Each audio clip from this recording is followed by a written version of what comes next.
Oke, kami telah merangkum beberapa pertanyaan warganet seputar COVID-19 dalam segmen Dokter Menjawab dan sudah bergabung melalui sambungan Skype sore hari ini bersama dengan Dokter Andreas yang merupakan spesialis kesehatan anak. Selamat sore, Dok. Selamat sore, Mbak Fani. Baik, dokter apa kabar? Hari ini lagi praktek nggak sih?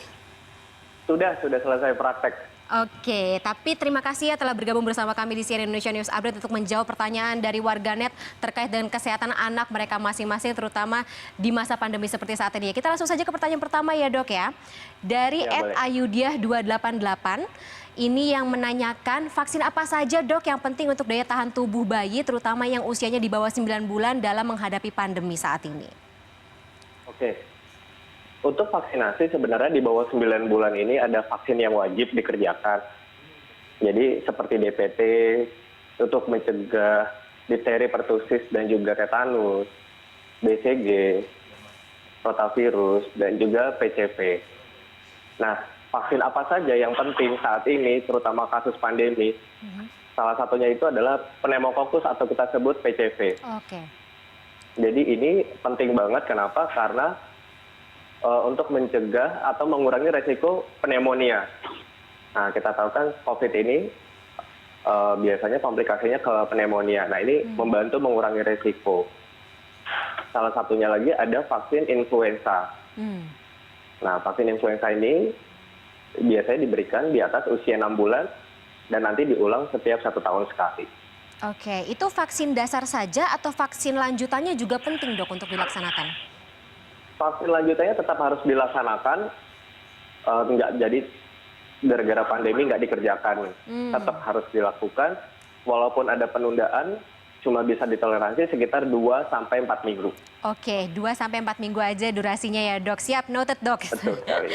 Oke, kita langsung saja ke pertanyaan kedua ya, Dok ya. Ini @botutih92 yang mau nanya terkait dengan bagaimana caranya menjaga kesehatan balita yang rentan terhadap infeksi COVID-19. Ya. Hal pertama yang kita lakukan untuk menjaga kesehatan bayi, yang pertama adalah nutrisi. Jadi nutrisi yang baik itu sangat membantu meningkatkan kekebalan tubuh untuk anak. Nutrisi yang baik ini mencakup apa sih? Jadi makronutrien dan mikronutrien. Jadi makronutrien seperti karbohidrat, protein, lemak. Mikronutrien itu vitamin dan juga mineral. Semuanya lewat mana? Makan makanan. Jadi nggak perlu lagi ada tambahan-tambahan suplemen dari luar jika kita pastikan si anak bisa makan dengan baik dan tercukupi kebutuhan gizinya. Yang kedua, istirahat yang cukup. Jadi pastikan kualitas tidur anak itu cukup baik dari masing-masing usia kelompok dari 0 tahun sampai 18 tahun. Yang ketiga, pastikan anak itu tetap happy di rumah.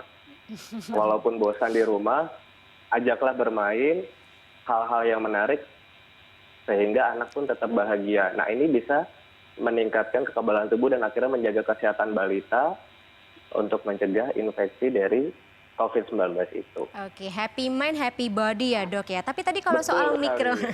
tadi mikronutrien itu apa aja, Dok? Kalau mungkin bisa diulang, mikronutrien. Mikronutrien itu vitamin. Oke, jadi Dan tapi juga nggak perlu ada suplemen ya? nggak perlu. Kita cukup makan buah, sayur, daging, susu, itu semua terpenuhi mikronutrien. Vitamin D yang kata orang dari sinar Sinar matahari, kalsium, itu semua ada lengkap. Oke. Nggak perlu tambah-tambah. Oke, Dok, siap. Kita ke pertanyaan terakhir ya, Dok ya. Ini dari dari @Indi Klarinta.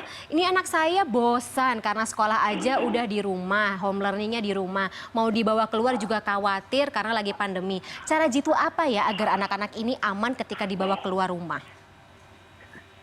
Bosan pasti. Ngerjain PR di rumah pasti pusing. Ini pengalaman pribadi nih. Nah, kita aja bosen ya, Dok ya. Iya benar, tapi cara jitu yang paling aman itu jelas tetap stay di rumah.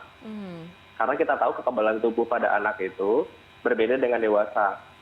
Jadi lebih rentan terhadap infeksi. Jadi yang tepat itu sebenarnya di rumah saja. Kalaupun kepepet harus keluar rumah, protokol kesehatan harus dijalani. Pertama, jauhi tempat-tempat keramaian. Jadi kalau mau keluar itu jangan pilih tempat-tempat yang banyak orang, kayak mall. Itu kalau bisa dihindari dulu. Terus kalau mau pakai, ya pakai face shield Face untuk shield anaknya. ya. Oke. Ya, itu terus jangan lupa hand sanitizer dan cuci tangan. Itu penting banget. Perlu pakai pelindung tangan nggak dok? Kayak sarung tangan yang bisa lepas ganti gitu? Boleh. Karena anak cenderung memegang tangan dan masukin tangan ke mulut itu. Jadi lebih bagus lagi kalau pakai sarung tangan yang bisa langsung dibuang sekali pakai. Itu jauh lebih aman. Jadi kalau misal memang keluar itu hanya karena prioritas banget, kemudian juga perlindungannya harus maksimal begitu ya dok ya? Harus maksimal. Oke, dok ini pertanyaan terakhir dok dari saya nih, kalau misalnya setelah pandemi ini ketika dokter praktek, pasien anak yang mengeluhkan gejala-gejala seperti influenza dan juga pernapasan bertambah nggak dok? Untuk keluhan influenza sendiri sejujurnya sih berkurang ya. Oke. Itu makanya kita bingung nih. Apa karena mereka takut? Atau memang mereka karena memang benar-benar nggak ada? Tapi sejujurnya untuk yang mengeluhkan untuk batuk atau pilek itu jauh lebih nggak ada dibanding yang sebelum pandemi ini. Oke, interesting. Ini bisa menjadi riset medis berikutnya ya Dokter Andreas ya?